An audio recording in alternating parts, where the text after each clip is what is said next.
Hi, this is Brian Marshall, host of the C-Suite Sherpas podcast. And today we have a great guest that I want to introduce. But before I do that, just a little bit about the podcast. Our focus is on spotlighting special people with talents that are there to help people in the C-suite. So today's guest is no exception. So Naeemah, why don't you go ahead and introduce yourself and tell us a little bit about your company? Absolutely. Thanks, Brian. I appreciate you having me today. So my name is Naeemah Elias. I spent the first part of my career working in as an actress, and then I spent some years working in corporate. And I left my corporate job a year or so ago to focus on talent development and mobility. My current company is called Elias Presence, and we focus on three things. The first is what I call thriving as an outsider. I grew up in poverty and then I went to Harvard. Went from Harvard to be a professional actress, and then I went from being a professional actress to working in finance. So I spent a lot of time in my life being an outsider and trying to figure out like how do I navigate these spaces that are not familiar to me. So using my own experience and the experience of my friends and peers to help people understand how to navigate spaces that feel unfamiliar, that feel strange. That's one. The second is public speaking. As I mentioned, I started my career as an actress. I started teaching public speaking in corporate spaces about 15 years ago. I love working with introverts, people who work in technology, research, those spaces. Those are folks who you probably don't have any desire to be in front of an audience, probably don't have any desire to even speak in front of your team. And so helping you with some tips and tricks and to figure out how to be more comfortable and be more effective in that space. And then the third is launch your leadership legacy. So thinking about yourself as a leader and how you navigate guiding teams, guiding people, and helping people to become future leaders and not focusing on you're doing a great job, just keep doing it. Right. So teaching that leadership, teaching intentional mobility, and helping companies to cultivate future leadership and not just keeping worker bees in place. So those are kind of my three focus areas. And I've been doing this I just had my first anniversary on Halloween, and the work has Congratulations. been Thank you. The work has been fantastic. I've really enjoyed it. And while I was at my corporation, I trained 4,500 people. I ran over 80 workshops. And so I built a clientele internally. And now that I'm outside of the company, those are my people who are helping me to build my business really quickly and step into spaces because they know what I can do. They've seen me and want to be able to bring that benefit to their new companies. That's my You know, 90 seconds. when so well Mhm, done. Thank you. I mhm. can tell you're very comfortable in front of the camera. Um, Absolutely. when I talk to people, it's always fun to watch how they light up when they talk about their passion, and I can tell that you're very passionate about what you do. Mhm. And so I'm excited to be able to kind of to showcase your talents and offer people a chance to know that there are some resources out there that they wouldn't have even known existed without, this kind of a discussion. So um, when you and I were talking before we started the podcast, you were telling me about how you work with hiring managers within companies of all sizes, and you also work with, people that are professionals. Maybe they're looking for a career change, but they need some help, right? Yeah. And ironically, like I'm an example of I'm actually an introvert, which people Mhm. wouldn't ever guess. I've had to overcome a lot. And and I understand, that this idea of being an outsider, there's cultural, differences, and there's, women working in men's environments. Mhm. But I think all of us in a lot of ways feel like outsiders. I mean, I never felt That's like I right. fit. I always felt like I was an outsider. And I think there's a natural tendency for us to think that everyone else has got it together. And if they only knew the truth about me, right? That's So, exactly right. right. And so so tell me about how you help. Give me an example of how you help, how you would help someone like me either looking for a career or someone like me who's a hiring manager looking to bring in, more diversity, more people that have different perspectives, because that's the seeds of innovation are this ability to have, Mhm. diverse opinions and diverse, and to have some ideological conflict around ideas, which is good. So how do you how Yeah. do you, how do you help managers and professionals?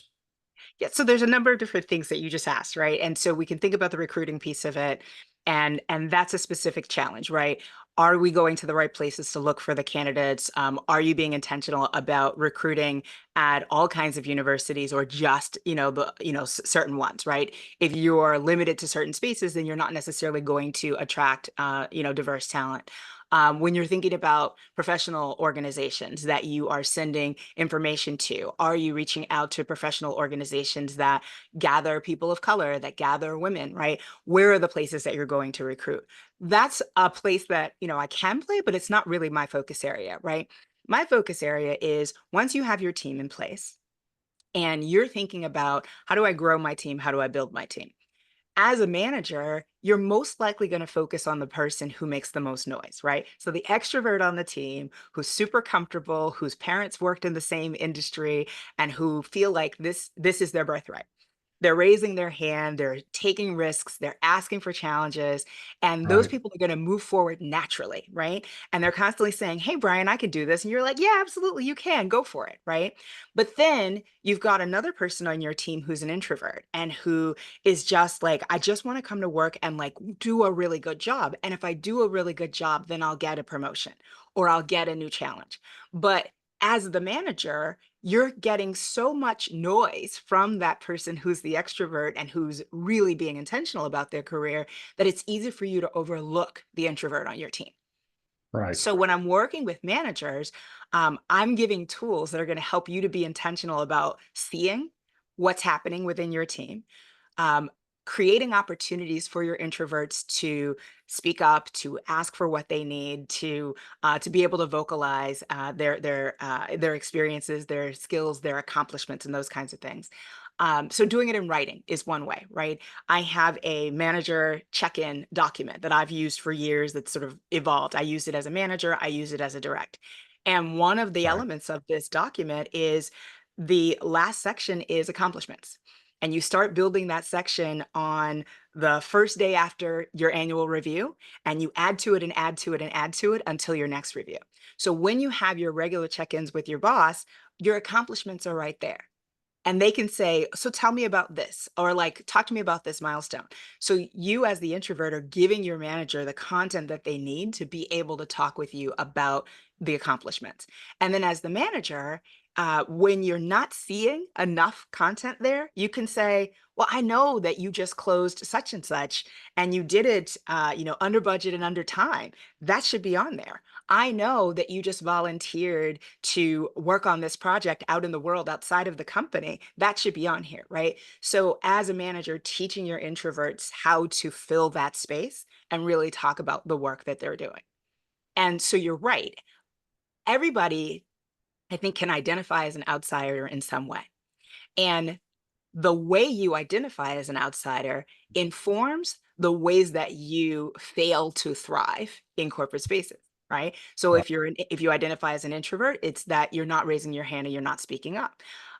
If you're an outsider because you're a woman, one of the challenges may be that we've been taught our whole lives not to make men uncomfortable, right? From little girls in the playground, like if you make Right. boys uncomfortable, they're gonna punch you in the stomach, right? And if you make a man uncomfortable in a bar, he might, disparage your reputation, right? So like there are all of these things that we're taught our whole lives about if you make men uncomfortable, bad things will happen. And then you go into corporate spaces that are primarily male driven and you don't ask for a raise, you don't ask for a promotion, you don't negotiate your salary because Right. these are under the umbrella of uncomfortable conversation. And if you have to have that uncomfortable conversation with a man, you're less likely to have it. So what your outsider identity is specifically informs the behaviors that you have to understand, identify, and change in order to thrive in a corporate setting. Yeah, no, that's you're spot on. I mean, the belief systems that we develop even from a young age, where we're Mhm, told things like, don't speak back, children are mhm. meant to be seen, not heard. That's exactly right. When an adult asks you a question, answer the question. We carry Mhm, those forward as adults, and mhm, someone will ask us a question, and we're all of a sudden we're talking, and we're like, well, wait a minute, why are they even asking this of this? But you don't even think because you've been mhm. conditioned and you That's have all right. these things that you've picked up throughout your life. So, I find one of the fascinating angles of what you just said was, though, it's always, at least from what I've seen, it's the perception is it's up to the introvert to get out of their shell and communicate better, and the onus is on that person. But the reality is a good manager draws that out. A good manager understands the communication style of the person they're managing or they're empowering, and they help that person. And I'm curious from that perspective, do you use any sort of communication assessment tools, or is there any, how do you help understand someone's personality profile to help managers spot, those kinds of disconnects between the way they communicate and the way that person communicates? I don't. So most of what I do is sort of organic, right? It's sort of Okay. self-grown based on the years of experience of doing this work, right? And so, when I'm working with managers, I'm asking them to, like, if you use the tools for feedback and for for updates, right? Like these sort of regular update templates and that kind of thing, then you're going to be aware that, like, that Brian is a quieter employee and Naeemah is a louder employee, right? And so I know I don't have to ask Naeemah to raise her hand, but I might want to have a conversation with Brian offline before the meeting and say, hey, Brian, I'm going to ask you a question and I'm going to ask you to speak to blah, blah, blah, right? So give Brian a heads up before the meeting so that he's thinking in advance. And when the meeting, comes, before Naeemah raises her hand, I can say, okay, Brian, can you give me, your thoughts on such and such? So as a manager, you see the behaviors of your employees. Right. And if you know that you've got one who is soft-spoken and who is less likely to contribute, then give them opportunities to do so. And then if you have employees who are constantly raising their hands, then you need to ask the other employees, what is it that you want to do, right? So I'm a huge proponent of having career conversations within the first 2 weeks of a new role, right? What is it that you want to do next? Where do you want to grow from here? Where do you see yourself maybe in your next role, maybe 5 roles out, right? Do you ultimately want to be president of the company? Do you ultimately want to be the CFO? Like, where do you want to go? And then we're partnering, me as your manager and you as the employee, we're partnering for you to develop the skill set you need to become the Right. president or the CFO, right? Right. And Right. so we're having those conversations intentionally, and then I know, well, if one of your challenges is that you need to speak up more, then we're going to talk about that. And we're going to challenge you to do that. And I'm going to say, I want you to ask one question in every meeting. I want you to volunteer, and say yes, 2 out of every 5 times somebody asks you to do something, right? And so building up that confidence, building up a skill set around saying yes, around raising your hand, around the visibility. And then I'm also going to be intentional about putting you in front of leadership, right? If I know that this is the next direction that you want to go, and I've got a meeting with the leadership team, and the person who's potentially your next boss is going to be in that meeting, I'm going to invite you to come in and present your project instead of me saying, and we did blah, blah, blah. I'm going to say, Brian's going to tell you about the work that he led. Absolutely. No, that's great. I appreciate that clarification or maybe more details around that. So 30 seconds, just where do you see this? I'm going to say the industry. Where do you see things going in business? Is it going to become more complicated for people to fit in, and are they feeling more and more like outsiders? What do you see as the kind of the trend in the marketplace for you and people you work with? So I think companies are becoming more and more efficient, which means they're becoming less and less human. And as they're becoming more efficient and eliminating the human roles, I think that a challenge that the organizations face is that, how do we take this institutional knowledge and keep it in some way, right? And so being thoughtful about, instead of, we no longer need this function, so we're going to eliminate these people, step back and say, what could these people do elsewhere within the organization? How do we move them to do something else so that we get to keep the institutional knowledge? So thinking about Right. mobility before elimination. And so a place that I can help companies is really being intentional about that mobility before elimination, eliminating roles, not eliminating people. No, that's great. And I'll have to have you back on. We'll talk. We can spend an hour talking about the impacts of artificial intelligence on Mhm, teams and trust and mhm. people feeling secure in their jobs. Uh, Absolutely. we've got the next 5 years are going to be a big challenge for all of us dealing with people. So Agreed. I can talk to you all day long, although want to try to keep this, a little bit shorter. So I want to pivot now and go to something a little bit fun, the lightning round. I'm going to ask you some quick questions. I want to have your personality show through, so people can get to know you, outside of business. So I'm going to ask you a quick question. Just give me a quick answer. You don't have to think about it. You ready? Okay. Sure. All right, here we Terrified. go. Let's do it. All right. Yeah, this is it'll be fun. Coffee or tea? Which do Tea. you prefer? Tea. Tea. Okay. How about cats or dogs? Snakes. Snakes. Okay. Um, if you could only grab one weapon or item during the zombie apocalypse, what would that be? A machete. Oh, that's interesting. So, favorite quote or phrase that you think about often? Again, favorite quote or phrase? Favorite quote or a phrase that you think about often? To be powerful, beautiful, and without regret. Nice. Mhm. Um, how about your favorite movie? Same, Interview with the Vampire. Anne Ah, Rice. That's where the quote comes from. right. How about a streaming series? Do you have a favorite streaming series? Anything you're binge watching? Um, I just finished watching From. So sci-fi series that's, people get trapped in sort of an alternate space. And it's sort of our world, but it's a different space and there's monsters and creatures and such. And it's really Oh, interesting. cool. Yeah. I'll have to check that one out. Mhm. Um, book that you just finished or a book that you're reading? What am I reading right now? Well, that's terrible. Um, uh, Or how about your oh, favorite book? The Big Leap. The Big Leap Okay. by Gay Hendricks. Yeah. Okay, good, good. Bucket list item that you've already accomplished. I have visited, I think, 43 of the 50 states. And so I will say I've accomplished a significant portion of it, and I've got a few left to close it out. All right, cool. Last question. Biggest obstacle that you've ever had to overcome and a lesson that you learned from it. Going through a divorce with a 2, 4, and 6-year-old. Ooh, And the lesson that I learned is that you have to ask for help. yeah. Like when you're facing challenges, internal or external, you cannot do it alone. You have to ask for help. You need somebody who sees you or somebodies who see you and who can help remind you that everything's going to be okay.